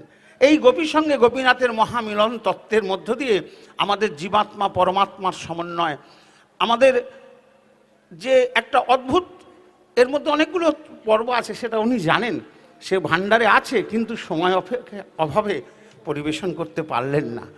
আমরা অধ্যাপক মানুষ আশা করেছিলাম যে কিছু হয়তো নতুনত্ব আর একটু পাওয়া যাবে।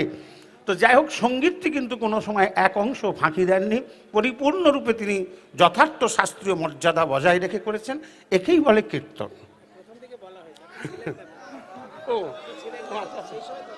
বলে দিয়েছে, আচ্ছা আচ্ছা।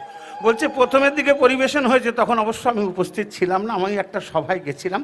যাই হোক, আমার তরফ থেকে আজ ত্রিধারা মিলন মন্দিরের তরফ থেকে আমরা শ্রদ্ধেয় শ্রী সুমন ভট্টাচার্য মহাশয় ও তাঁর সম্প্রদায় সহকারী যারা যারা এসেছেন, আমি হয়তো সকলের পৃথক পৃথক নাম জানি না, তবে সকলকে এই ত্রিধারা মিলন মন্দির পাঁচমোড়া নববৃন্দাবনের তরফ থেকে আমাদের হার্দিক স্বাগত, বহু বহু আন্তরিক অভিনন্দন। সেই সঙ্গে তাদের সুস্থ সবল শরীর এবং দীর্ঘায়ু কামনা করি।